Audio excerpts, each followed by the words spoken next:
Welcome to the break room, the break room. Welcome to the break room, the break room. Welcome to the break room, the break room. Welcome to the break room, the break room. Sit back, relax, as we chit-chat about this and that. Now stay tuned, stay tuned. We got an hour to empower, a lifetime to uplift your spirits, but inspire the talented and gifted. We here to motivate, let's get it. Come cop a squat, let's talk about your business, endeavors or whatever's on your mind. We got time today, pick any topic, cause it's going down on the break room, the break room. Welcome to the break room, the break room. Welcome to the break room, the break room. Welcome to the break room, the break room. Welcome to the break room, the break room. Break room, break room. Welcome to the break room, the break room. Welcome to the break room, the break room. 5 steps in securing the bag.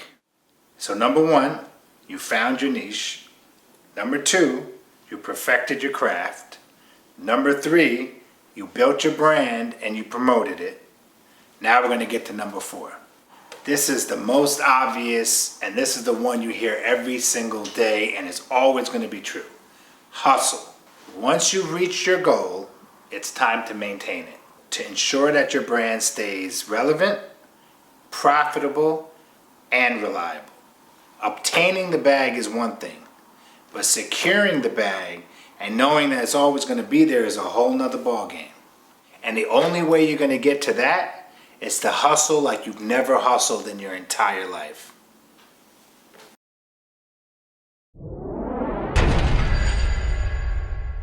Welcome to the break room, guys and gals. I'm your host, Mercury the Personality, and guess who I have tonight? I have a junior middleweight boxer straight out of Brooklyn. His name is Zachary Ochoa. He's out of Brooklyn. He's a boxing phenom. You guys, he's a professional boxer, yes. He's been on HBO. He's been on Showtime. He is definitely one to watch. So you guys get your drinks, get your snacks. You guys will be right back with the break room. It's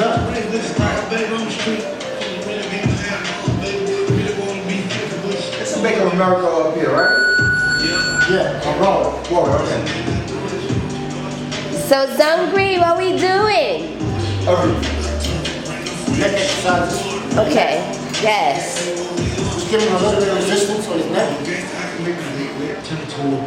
Yes, gotta keep the stem strong. Right.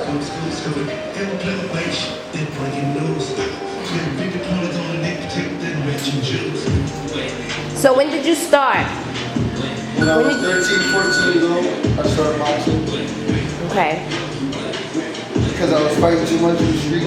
Okay, that's usually the start. And then now we fight in the ring. Right. Turn into something, positive. Exactly. So who were some of your favorites?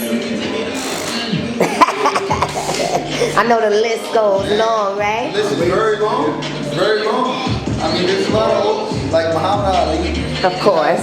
Yeah, people like Roy Jones and Melvin Taylor, the Shirley Leonards, Chavez, Tito Trinidad. You got so many people, You got guys that are not even in the Hall of Fame that I look up to, like as in their styles and stuff, that are retired, considered bombs, like Emmanuel Augustus. Okay. He's a drunken monk and stuff. I look to people like him. Okay. Prince of the Sea, my man. I learn from everybody. And I try to take a little bit from everybody. Right. It's my style, but at the end of the day, I keep it my style. Right. I don't try to be a Floyd Mayweather and come out and try to be Floyd when I ain't Floyd. I'm not trying to be Tyson when I ain't Tyson. Right. Be myself. Exactly. Listen to my coaches when they tell me both questions. Right.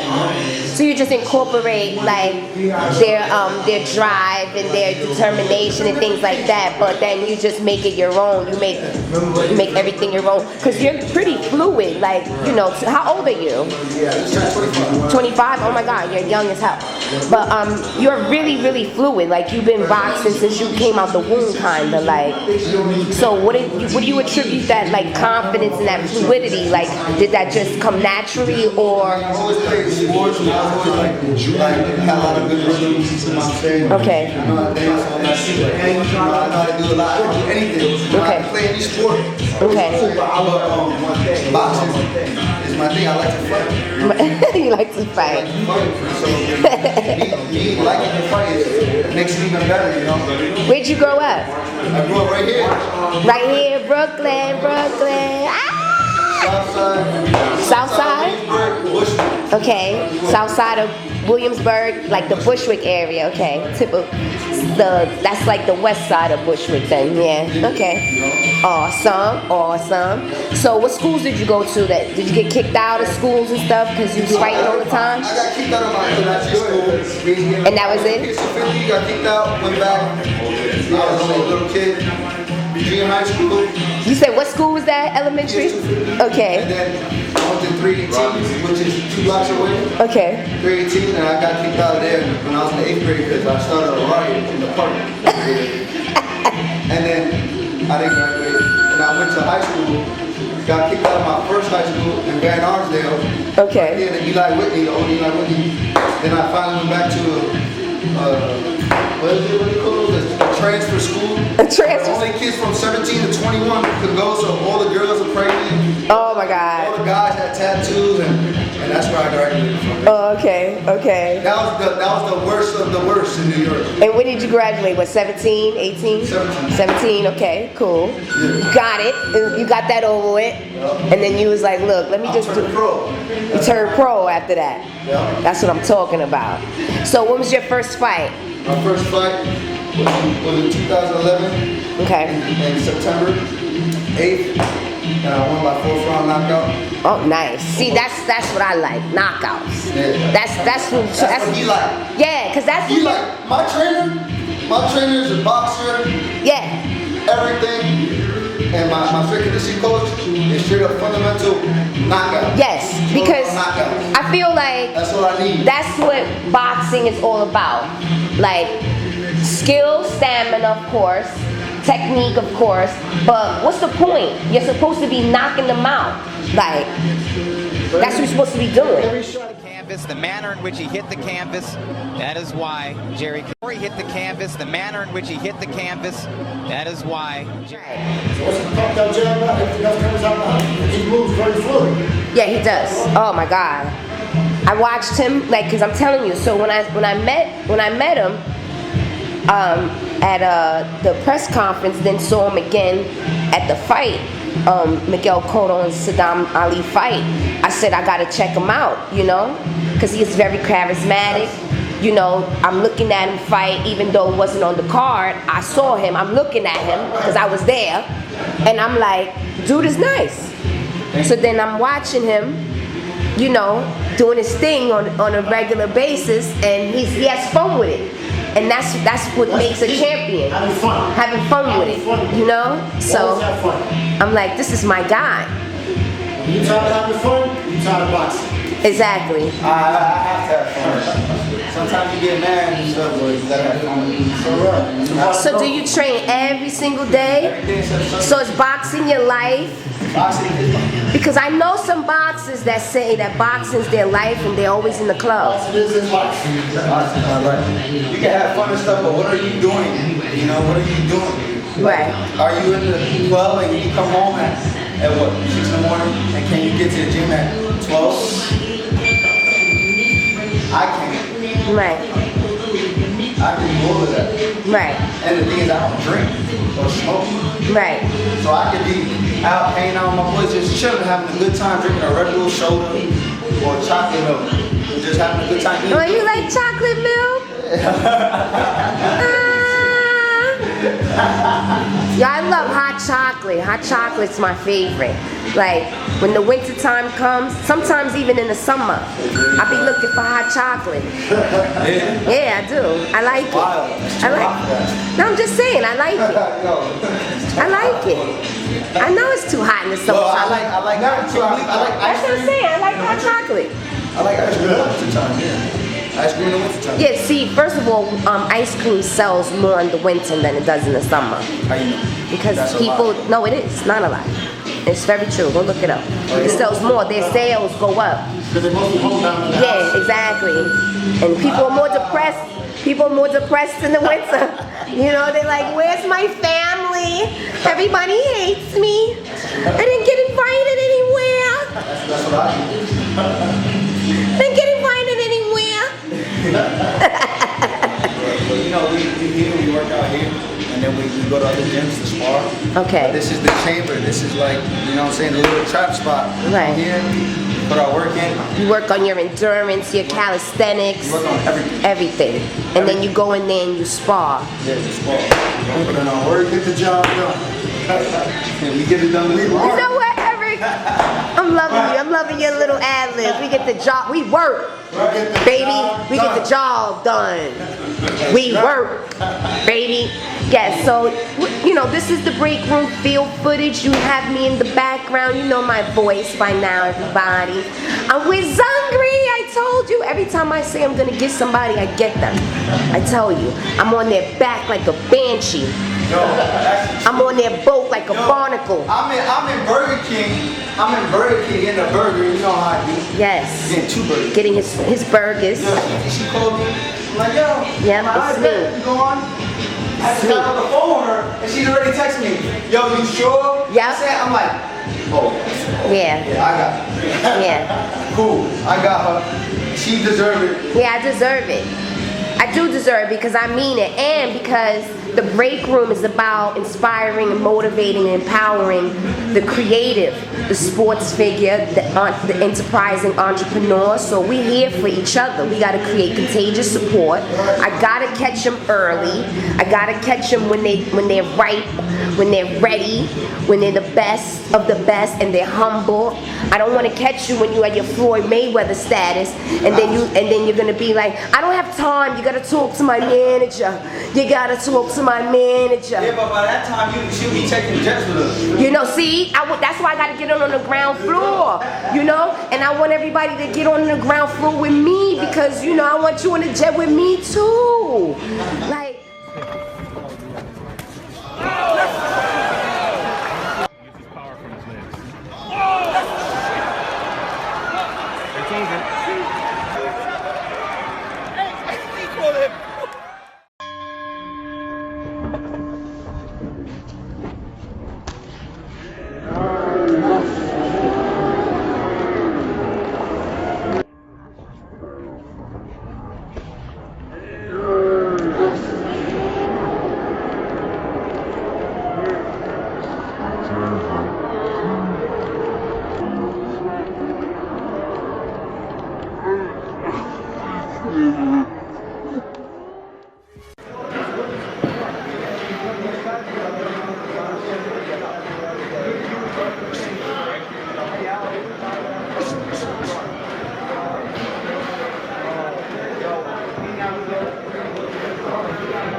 team then. I'm on the team.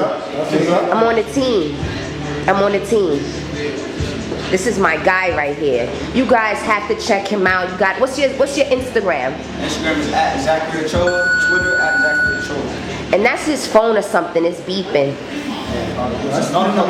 That's the bell. Oh, that's the bell. Oh, they got the bell going. I'm over here. I think every 3 minutes that bell's going because they were training, and of course, like he told you, I was late, and I will definitely have that. Say your Instagram one more time. At Zachary Ochoa. All right. So that's his name, and you guys gotta check him out. Do you have YouTube, or you have anything where they can see you visually? Just put your name. Just Google his name. Like Just Google him, man. Just Google him, man. You know how Brooklyn people do. No. Google us. You know. So like he said, I was late. Oh, I love it. I love it. You can see. Welcome to the break room, guys and gals. I'm your host, Mercury the Personality, and guess who I have tonight? I have super producer Rockwilder in the house. Yes. I'm super happy to have him sitting down with me, chopping it up, due to the fact that I was an MC. And yes, my name was Mercury, aka HG, aka the cleaner beat. You know what I mean? Like, I did that. I does this. The music that you're hearing, the voice that you're hearing in the song that precedes me in any type of interview or whatever is going on in the break room is moi. So, of course, I'm excited to be sitting down with Rockwilder due to the fact that in my day, my rapper day, my MC days, I would have loved to get a super beat from super producer Rockwilder, okay? So, in any event, you guys sit tight. Get your drinks, get your snacks. You know how I do. You know what I say by now, my peoples. Get your drinks, get your snacks, and we'll be right back with the break room, chopping it up with super producer Rockwilder. Yes! Part 1. Welcome to the break room, guys and gals. I'm your host, Mercury the Personality, and I have my guy Rockwilder. Look, Rockwilder. Well, I am, listen, tongue-tied because I was with Kodo earlier, so I don't know how to say anything right now, but Kodo, and I just was talking to Rockwilder about it, and he's all excited with me, but I got him with me. This is my dynamo producer. He's worked with some of the greatest, Jay-Z, Redman, Method Man. Did you work with Aaliyah too? I was supposed to. We were supposed to do the More Than a Woman remix. So I was supposed to submit for the More Than a Woman remix, but at the time that I was out in LA working on it, the unfortunate happened. Yeah. R.I.P. Aaliyah. Look, I'm like Layla Ali right now. I want to say that. I'm still boxing. Boop, boop, boop, boop. But anyway, no, we're not boxing. We're producing. Mm-hmm. Come on, Mercury. Come with me. Let's go there. Mm. We're producing right now, okay? But yes, Janet though. Yes. You did work with Janet. A blessing. Okay. A blessing, yeah. So what do we call? Did you call her Miss Janet? No, call her Jay. Oh, you called her Jay? Call her Jay. How was it working with her? It was amazing. You know, the guys were amazing. Jimmy Jam, Terry Lewis. Blessed to be a part of that. It also was a blessing because my brother's a big Janet fan. My brother Dale is a big Janet fan, and his friends Tony and Sean and everybody they're like big fans. I'm a big fan too. Of course. My brother had it on the wall and stuff like that. So Right. So I put a little something out to the universe. I was just like, I said, one day I'll be working on her music, man, and then I'm gonna take her to the show and she's gonna be performing the music. And I know he was like, my brother's the bestest brother in the world. Well, he's the best brother too. When you came and told him you was doing Janet. Yeah. It was like unbelievable. It was unbelievable. So she knows my brother. You know what I'm saying? Like she tells him happy birthday when his birthday comes up. And, we went to the show at Barclays, and she was a little tired from the show, but we enjoyed the show, and it was very nice. Like, that's my sister for life. Yeah, I see you all glowing and stuff. Your eyes are sparkling when you talk about Janet. Yeah, she's a special person, man. It's like I still bug out off my career when it comes to people like that. Jimmy Jam, Terry Lewis, my idol producers. Those are legends. Yeah, it was like my bucket list of people that I never thought that I would ever work with, and then all of a sudden you work with them. Right. And then, you just So like, tell me about this young Rockwilder who was just saying, who was just coming up and deciding that he's gonna be a producer, he's gonna make beats. Like, did it start out like that, or were you like one of those producers that started out rapping? Because a lot of you producers could spit some bars. I think it was more or less just being in the entertainment field. You wanted to do everything. You wanted to break dance. You wanted to break dance like Shake, my best friends Shake and Khalid. You wanted to rap like Larry and Monge from Organized Confusion, Principal and them. Yeah. You wanted to be as ill as Redman when you hung with him. You wanted to be as skillful as Biggie. Like, I think, and then you also wanted to be a producer. You wanted to be as dope as Pete Rock. You wanted to be as dope as Premier and all of these people. And and then all of a sudden, like, slowly but surely, you just come into these weird crowds. You go to church, and next thing you know, Play's father's a minister, but your mother's a minister. So you meet Play, and Play is about to be Kid and Play, and around the corners, Khalid and Shake, and they're about to dance for Guy. Right.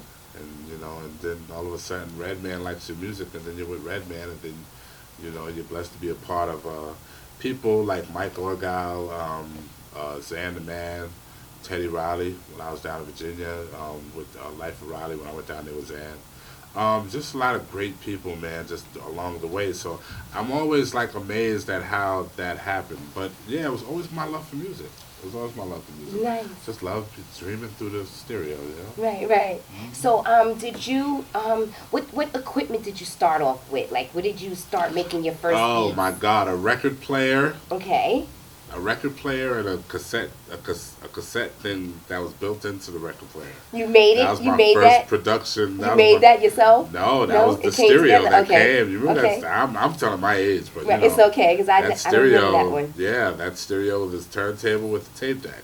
You just recording your pause and tapes, you're making pause tapes, and nothing's coming out right, but you got this idea of what you want to hear at your time, in your quality time. This is what you want to hear, Yeah. So did you go to school for it? Did you? IR, Institute of Audio Research. Okay. Big up to them, you know what I'm saying? We went to school, me, Maestro, and another Puerto Rican dude that was doing club music. It was crazy because, like, we went to IR, but we had sessions, you know what I'm saying? We had studio sessions, and we had things going on, but still it was IR all day. Right. Yeah. Oh my God. Yeah. Okay, so so schooling got you the whole audio board and getting you. Not really. No? We were still producing. We were still like from a producer's grain. So the audio stuff was stuff that we learned, but we already had kind of like the whole engineer thing in our studios. We had the assistant engineer and the main engineer. We just wanted to do music. We just wanted to just tap the boards. Right. So it was the MPC, it was the MPC 60, it was the MPC 62, then it was the MPC 3000. Right. Then it was the XP 50 and the MPC 3000. Right. And then it got to the technical stuff, And That then sounds so Logic, and then sounds so big, like the 3000. Oh yeah, right? yeah. Those machines were mind blowing when it came to you dreaming through these pads and you first wanting to hear what you wanted to hear, but then you watching these pads manifest your destiny, like, you know what I'm saying? Right, so you start making the sounds that other people are digging, and you're making these amazing sounds that you don't realize until you later on in life. You just be like, wow, I created this sound. I did this sound, and I did this sound. It's just, because the way you say it is like so nonchalant, normal. You're producing. It's like, I just put this one like that, and then Redman, he called me up. And he was like, let me get that. And, it's yeah. And I'm just like, I would have been freaking out. Like, well, being young and high, I freaked out a different way. You know what I'm saying? True. I guess the fact that everybody around me was just, we were always into the botanical garden. Right. Okay. Of how do you say it? Of Right. Ascension. Yes, the botanical garden of Ascension. Yes, of a medicinal purpose. Yeah, medicinal purpose. We were always like, wow. Like it was always like oh wow, where? Yeah. Like we hop in the car, my boy Rashid, we hop in the RX-7, I'm sitting in front of the house with Sage, and I'm talking to Kid Nice and my man Butch, and we're just like, oh wow, oh wow, because everybody around us has something going on. We was from Queens, you know what I'm saying? So, you know. Yeah, Queens, y'all was just making things happen. Yeah, Y'all musical sound was just outrageous. Y'all was taking over. Yeah, Run DMC was like right down the block. You know what I'm saying? Right. Tribe Called Quest was on the bus with us growing up. You right. know what I'm saying? Like, I remember when Fife and Jerobi got on the bus and was just like, yo, we about to do something with Q-Tip called a Tribe Called Quest. We all on the bus like, word, yo, I know that. And you believed them because so much was happening. Right. And it was definitely all about talent. These people were out there. They was put boots on the ground. Yeah. They was with their little cassette tapes and out there pushing. Yeah, we excuse me. We was all on the we were all on the train with the book bags and the Sony Walkmans and the fresh batteries. Yeah. And, it was all about questing. We was questing. Everybody's just walking. It wasn't about no cars. Right. Of course. It wasn't about no cars until it got time for us to drive cars. Right. But so did you get a chance to work with the Q-Tip in them? Q-Tip in many different angles. You know what I'm saying? Like there was always something going on alongside the thing.